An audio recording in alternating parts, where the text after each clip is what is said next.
The biggest problem people have in trying to get big on YouTube is trying to balance their YouTube life with the work that they're putting in full time in their regular life.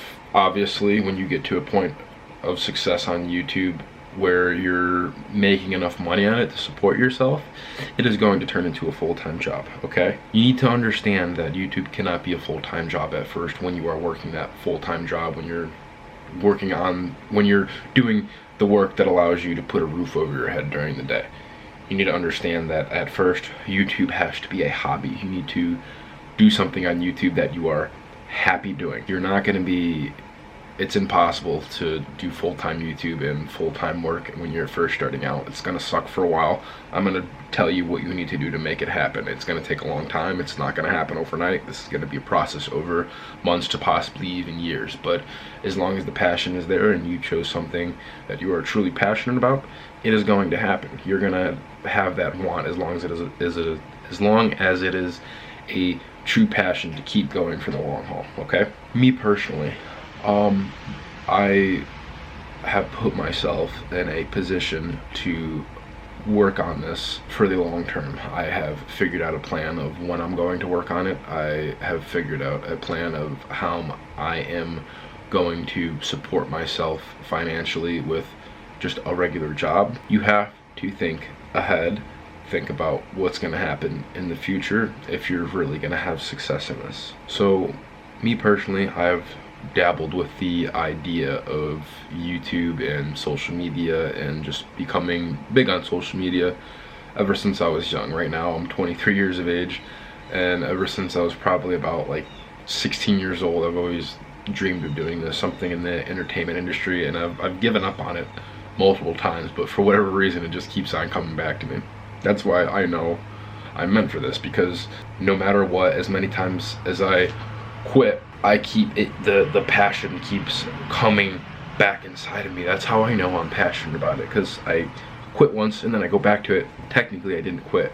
I see that as just taking a break. I was in an area that wasn't really as passionate to me, and eventually just living and putting myself in positions of where I could work on social media, it comes back to me because I get new ideas, and that's how I know I'm passionate about it. It keeps coming back. It all started when I was about, I think I was maybe like 16, 17 at the time. I was making like TikToks, just weird ones, and eventually after like literally a couple weeks I hit big. I went viral. I got like 8 million views on this one TikTok, and I kept trying and I kept trying and I kept trying to get bigger and bigger and bigger, but I wasn't intelligent enough. I didn't have the knowledge at the time to know what I needed to do to keep growing.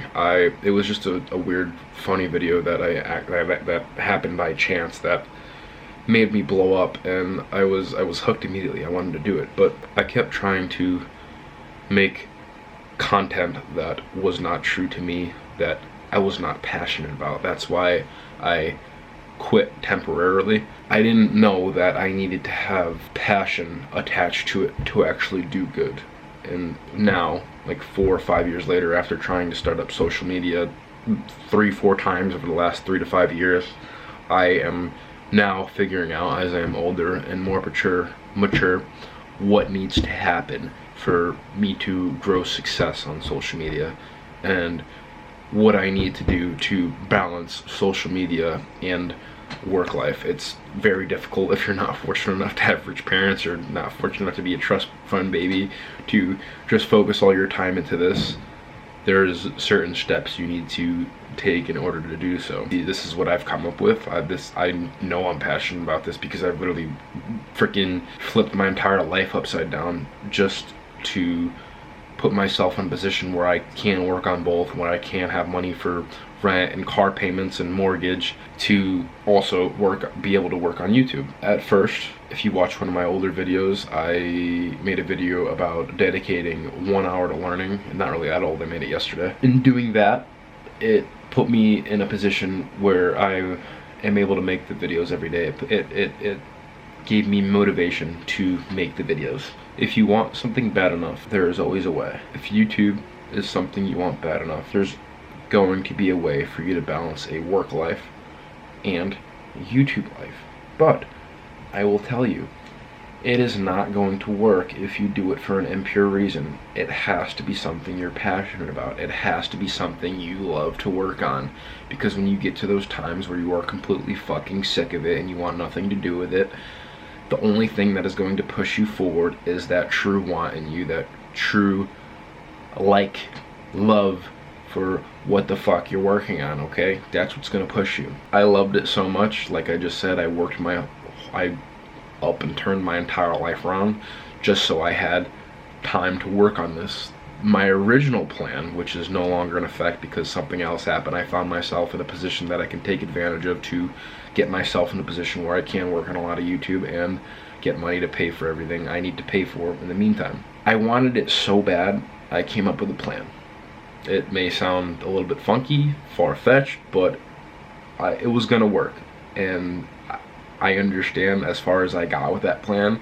I understand it wasn't an end plan. I understand it still needed to be tweaked, but I put myself in a direction where I can work on all of this for the long term. I knew I had friends that were in the trucking industry, the Class A, like 18-wheelers, so I went to school to get my CDL Class A license. I dished out like $3,500 fucking dollars to get my Class A license, which allowed me to drive CDLs. I have driven CDLs before, and I still do when I need the extra cash. When you get your CDL, and this could be an option for you as well, so pay attention. When you get your CDL, I'm not sure if you know this or not, I certainly did before I got in the industry. People do not care about your background, where are you from. It is an industry filled with convicts, fuck-ups, people from other countries, people who can't get jobs anywhere else, people who need a job instantly. Trucking companies are not worried about what the fuck happened in your past. The only thing they are worried about is, can you get from point A to point B without killing yourself or killing the cargo?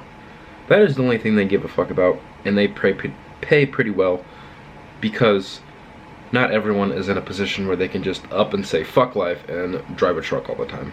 And I'm not saying you have to drive a truck all the time, but to make the most money and get the most out of it, if you are in a position where you do not have to take care of your family. I'm not saying this is only a profession for people who don't have to take care of families, but if you do find yourself in a position, this is a great area to go to, because if you're doing it full time, there's no rent for anything. Your food is paid for if you find the right job. Your sleep is paid. You get paid to sleep. You are sleeping in the cab. There's no rent or anything, and you have no expensive, no car payment, because the only thing you have to pay for is just wants, not needs. All needs are paid for if you find the right trucking job. If you're going cross country, you're making nothing but money. So my original plan was to get a cross country job where you're literally on the road for a few weeks at a time. Obviously I knew that was going to get strenuous, so my plan was to do this for 6 months straight, while also trying to work on YouTube. But I understand it could be difficult to do other things such as record and edit on the road. That's why my plan was to just grind as much as I could in the trucking industry, just going cross country, working my ass off, just saving money, just stack everything up, don't spend, dedicate all my time to just working and hustling and just stacking the cash up over and over and over again. That's what I was gonna do, and I still am doing that. I'm not doing the cross country type of thing, but I'm driving trucks and making money doing what I need to do. I will eventually get into what position I actually ended up going in, because I found myself in a better place and I took advantage of it. But if YouTube is something you want to dedicate your life to, that's something I want to dedicate my life to. I moved my life around, like I said, to put myself in a position where I can focus lots of time on YouTube. So I was going to dedicate just 6 months just to hauling ass, grinding up, and I did all the math out and I added everything up, and I came to the realization that if I grinded my ass off for 6 months, I would have around $40,000 to $50,000 just chilling in the bank account from just straight hustling. And I was gonna use that $40,000 to $50,000 not to spend it stupidly on fucking clothes and cars and strippers, but to use it to go into a deep workflow for a good 6 months. I know what you may be thinking. To get big on YouTube, you need to be doing this all the time. You can't take 6 months on, 6 months off. But yes, you can. There's guys like Iman Ghazi, there's people like Hamza who go into deep workflows for literally 6 to 9 months at a time And after those 6 to 9 months of the deep workflows, they take a break, they take a breather, they chill. Some of them party, some of them focus on family, personal, social life.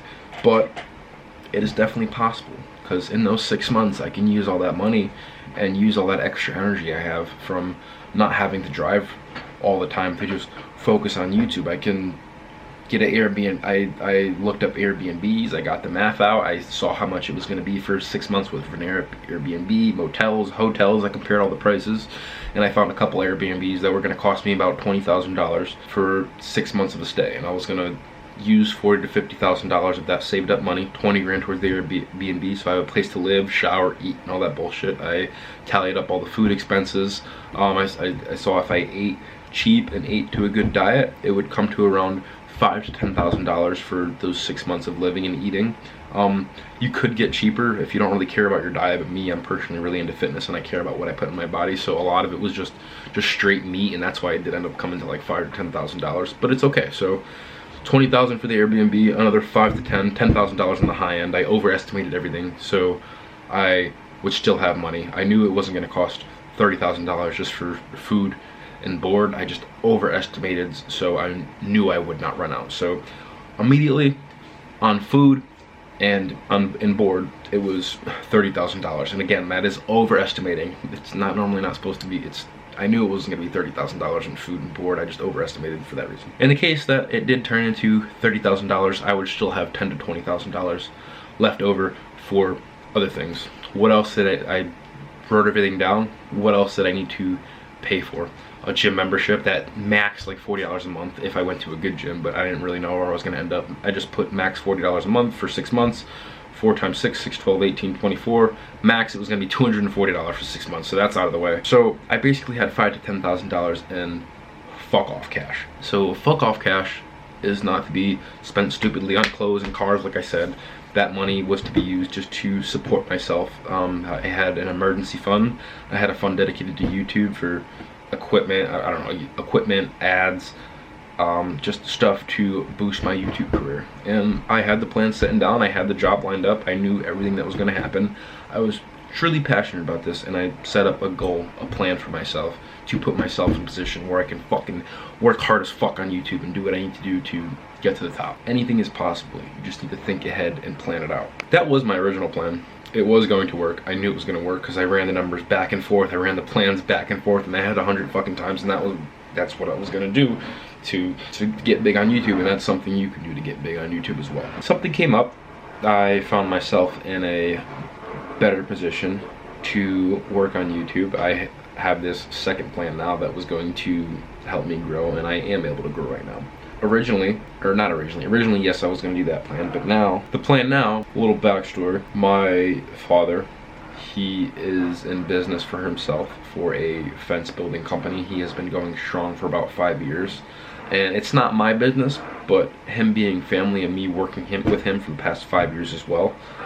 I talked with him, I had conversations with him, letting him know that, hey, you know, this isn't my passion, like this is your baby, this is your egg that you've been growing for the past 5 years. I want to help you, I want to help you grow. I have been helping you grow. I have been treating it as my business for the past 5 years. We like to think of each other as partners, even though everything is solely in his name, but I do everything that a business owner would do. I go on sales calls, I make orders, I talk to customers, I handle customers, I collect payments, pay out our guys. I knew at the end of the day this isn't something I wanted to dedicate myself to long term. My dad offered to give me percentage of the company to go hardcore with him, but I knew deep down in my heart, like, that's not what I wanted to do. That's not what I wanted to dedicate my life to.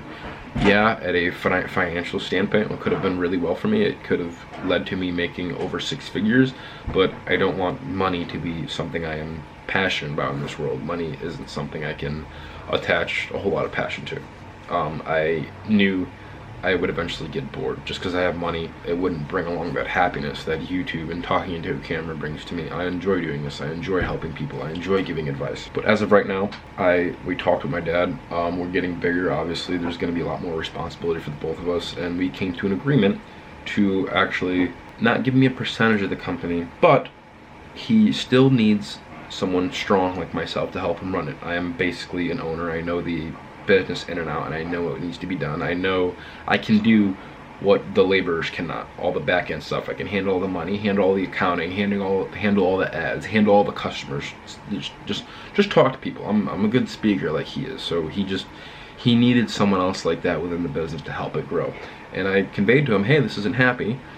This isn't happy for me. Like I'm happy that this is your business, and I'm happy that you're happy to run it. But I'm letting you know, this is not something I can attach myself to fully. This is something that you need to do on your own. So we came to an agreement. I need cash.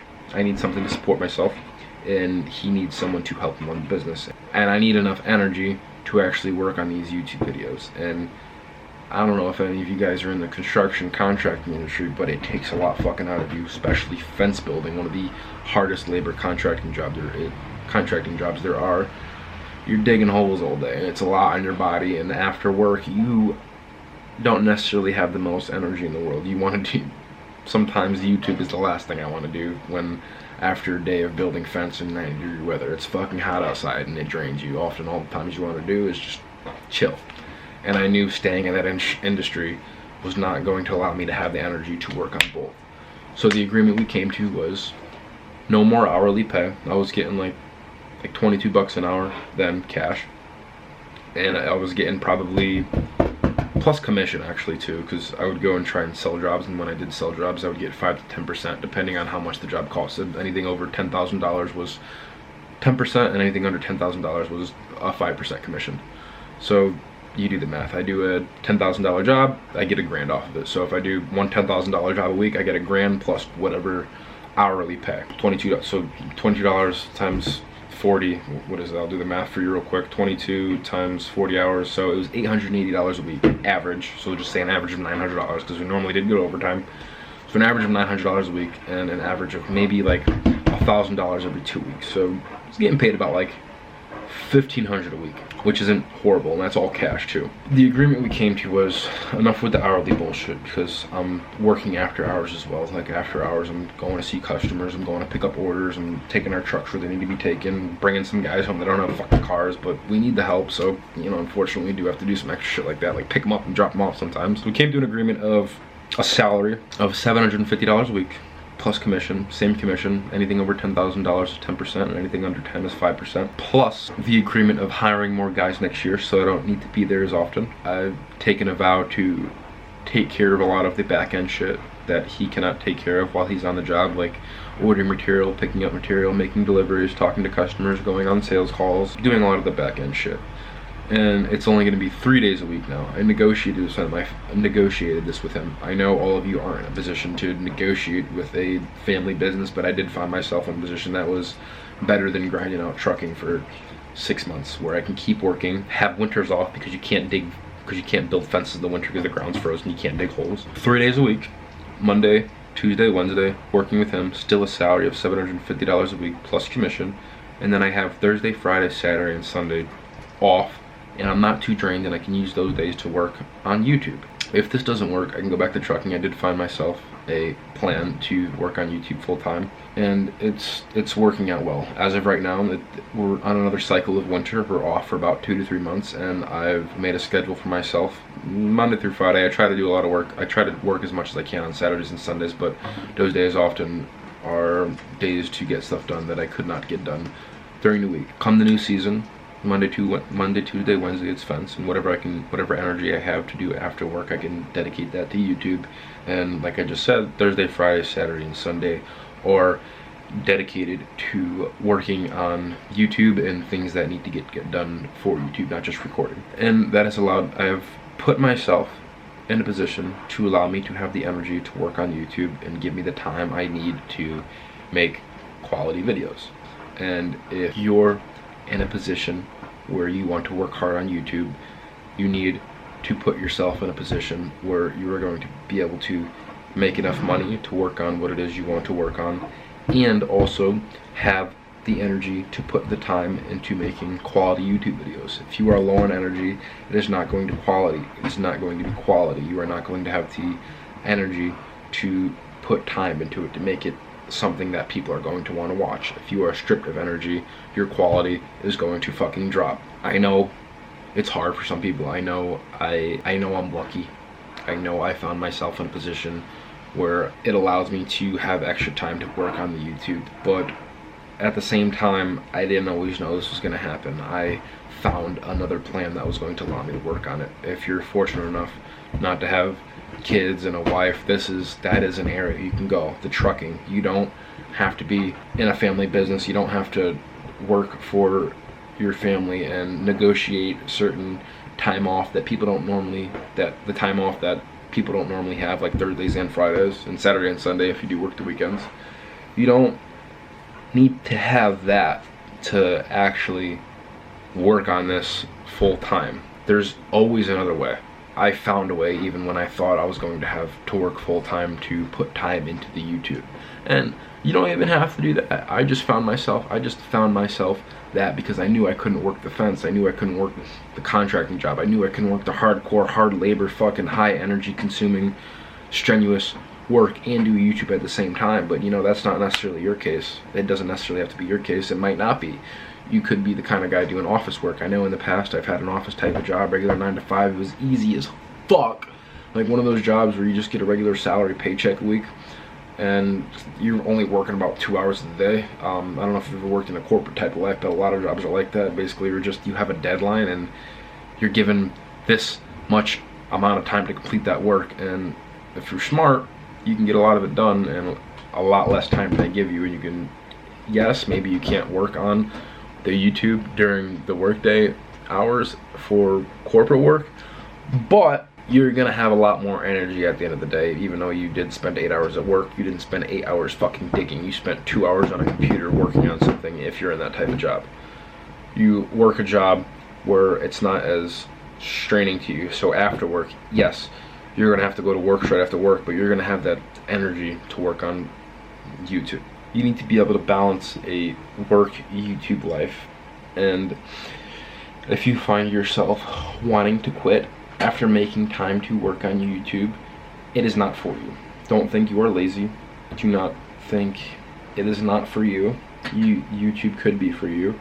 You're just not focusing your time on something that you are passionate about. I know in the past with my social media endeavors, looking back on it, being conscious, self-assessing, I saw that it did fail because I had no passion in it. The only thing I was focused on was money and views. And you gotta understand, it's not about the money and views. It's about the feeling you get from creating the videos. If you're not getting that feeling of happiness after producing another video, you're not in the right niche. You're not in the right field. You're not in front of the right audience. When you are tired, like I said before, the thing that is gonna keep you pushing and helping you balance that YouTube work-life balance is that passion from within you, that actual want to have a voice to your audience, the want to share your opinion and your want to convey your opinions to your audience. If you're in the correct niche, when you are at your highest level of fatigue, if you are passionate about what you're doing, that is what's going to push you through, the actual want. When you're at your highest level of fatigue and you can no longer push forward, you are not in the right field. That's how you know. Get to a point where you have extreme fatigue and you still want to keep going, you're in the right niche. But if you're at that extreme level of fatigue and you want to quit and you say fuck this, you're in the wrong field. You're not quitting, you're taking a break to find what it is that passions you in this world.